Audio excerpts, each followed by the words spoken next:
Ration पर दिल्ली सरकार और केंद्र सरकार के बीच युद्ध तेज हो गया। दिल्ली के मुख्यमंत्री अरविंद केजरीवाल ने केंद्र सरकार पर घर घर राशन योजना को रोकने का आरोप लगा दिया। दिल्ली में अगले हफ्ते से घर घर राशन पहुंचाने का काम शुरू होने वाला था। मतलब अब एक गरीब आदमी को राशन लेने राशन की दुकान पे धक्के नहीं खाने पड़ते, बल्कि सरकार बढ़िया तरीके से अच्छे राशन पैक करके उसके घर भिजवाती। सारी तैयारी हो चुकी थी, टेंडर हो चुके थे, सारी तैयारी हो चुकी थी। बस अगले हफ्ते से ये शुरू होने वाला था। ये क्रांतिकारी कदम होने वाला था और अचानक आपने 2 दिन पहले इसको रोक दिया।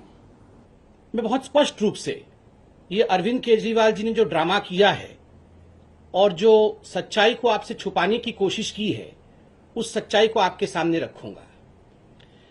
बंधुगण, अरविंद केजरीवाल जी ने इस प्रकार से एक पिक्चर पेंट किया कि मोदी जी जो हैं वो दिल्ली की गरीब जनता को जो उनका अधिकार है, उनका राशन है, उससे वंचित रख रहे हैं और डोर टू डोर जो डिलीवरी होनी चाहिए राशन का, कहीं ना कहीं इस डोर टू डोर डिलीवरी को रोकने की कोशिश कर रहे हैं।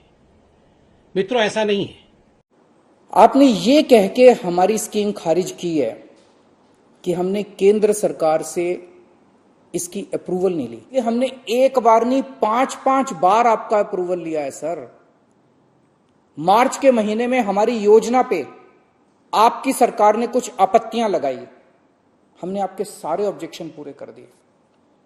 जैसे हमने इस योजना का नाम मुख्यमंत्री घर घर राशन योजना रखा था। आपने ऑब्जेक्शन लगाया कि हम इस योजना का नाम मुख्यमंत्री के नाम से नहीं रख सकते। हमारा मकसद अपना नाम चमकाने का नहीं था, हमारा एक ही मकसद था, किसी भी तरह से ये स्कीम लागू हो और गरीबों को उनका राशन मिलने लगे। हकीकत क्या है? पहले तो मैं आपको बताना चाहूंगा कि मोदी जी ने अर्थात केंद्र सरकार ने दिल्ली की लगभग 72.78 लाख लोग जो नेशनल फूड सिक्योरिटी एक्ट के अंतर्गत आते हैं, उनके लिए मोदी जी ने क्या किया है और क्या दिया है जहां तक राशन का संबंध है। देखिए, 2 स्कीम है अभी। एक स्कीम है नेशनल फूड सिक्योरिटी एक्ट, जिसको NFSA कहते हैं, और दूसरा स्कीम है प्रधानमंत्री गरीब कल्याण योजना। आप जानते हैं मोदी जी पूरे हिंदुस्तान के 80 करोड़ जनता को मुफ्त राशन मुहैया करा रहे हैं कोविड के समय में। तो ये 2 स्कीम के अंतर्गत दिल्ली में भी जो गरीब बंधु हैं, उनको भी, जो मजदूर हैं, जिनको आवश्यकता है, उनको भी मोदी जी राशन पहुंचा रहे हैं।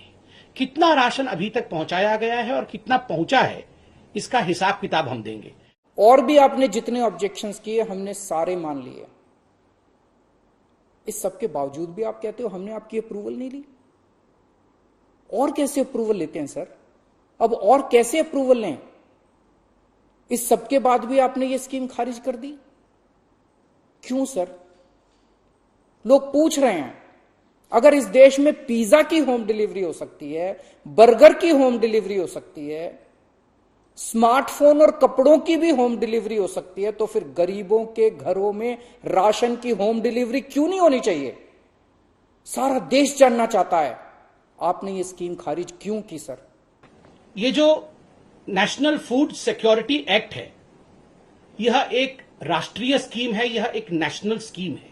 ये पूरे राष्ट्र में, पूरे भारतवर्ष में एक यूनिफॉर्म स्कीम के अंतर्गत काम करती है, यूनिफॉर्मिटी के साथ काम करती है। चाहे वो दिल्ली हो, चाहे वो उड़ीसा हो, चाहे वो बंगाल हो, चाहे वो कोई भी राज्य हो, हर राज्य में यूनिफॉर्मली काम करती है और कोई भी राज्य इसको डिसरप्ट नहीं कर सकता है। कोई भी राज्य का यह अधिकार नहीं है कि नेशनल फूड सिक्योरिटी एक्ट को बंद कर दे और अपने तरीके से उसी स्कीम में से स्कीम निकाले। आपने ये भी लिखा है कि चूंकि राशन दुकानदारों ने दिल्ली हाई कोर्ट में इस योजना के खिलाफ केस कर रखा है, इसलिए ये स्कीम खारिज की जा रही है। इस बात पे आप स्कीम कैसे खारिज कर सकते हैं? ये राशन दुकानदार इस योजना के खिलाफ हाई कोर्ट से स्टे लेने गए थे। हाई कोर्ट ने इन्हें स्टे देने से मना कर दिया। जब हाई कोर्ट ने इन्हें स्टे नहीं दिया, तो आपने इस स्कीम पे स्टे कैसे लगा दिया? आपको इन राशन वालों से इतनी हमदर्दी क्यों है? अगर आप राशन माफिया के साथ खड़े होंगे सर, तो इस देश के गरीब लोगों के साथ कौन खड़ा होगा? दिल्ली के उन 70 लाख गरीब लोगों का क्या होगा जिनका हर महीने ये राशन माफिया राशन चोरी कर लेता है? देखिए, अगर अरविंद केजरीवाल जी वाकई गरीबों के बीच में इसके अतिरिक्त कोई राशन बांटना चाहते हैं और वो चाहते हैं कि वो गरीबों का कल्याण करे, इसके ऊपर कल्याण करे, तो उसके लिए अरविंद केजरीवाल जी राशन प्रोक्योर कर सकते हैं। जो केंद्र सरकार देती है उसके अलावा भी राशन खरीद सकते हैं और नोटिफाइड रेट में खरीद सकते हैं। अर्थात जो रेट मैंने आपको कहा उस रेट के अलावा भी, उस रेट के अलग भी, जिस रेट में बंगाल को मिलेगा, जिस रेट में झारखंड को मिलेगा, जिस रेट में उड़ीसा को मिलेगा, जिस रेट में उत्तर प्रदेश को मिलेगा, उस रेट में भी अनाज खरीद करके वो अलग से अपनी स्कीम चला सकते हैं। वो उसका कोई भी नामांकन रख सकते हैं। इसमें किसी प्रकार की कोई आपत्ति ना तो केंद्र सरकार को होगी, ना तो किसी को आपत्ति होगी। कहा जा रहा है कि तीसरी लहर बच्चों पे भारी पड़ेगी। अगर उनके माता पिता को राशन दुकान पे भीड़ की वजह से कोरोना हो गया तो उनके बच्चे भी तो फिर कोरोना ग्रसित हो जाएंगे।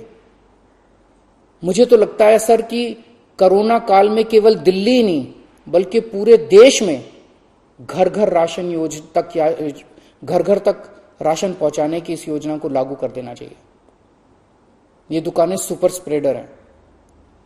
राशन की दुकानों पे लगने वाली भीड़ से बचा जा सकेगा। ये जो अरविंद केजरीवाल के ABCDEF है, हम उसको आज उजागर करेंगे। क्या है अरविंद केजरीवाल जी का ये गवर्निंग मॉड्यूल या उनका जो काम करने का तरीका है? ए क्या है? ए फॉर एडवर्टाइजमेंट। केवल एडवर्टाइजमेंट करना है, कुछ करना नहीं है।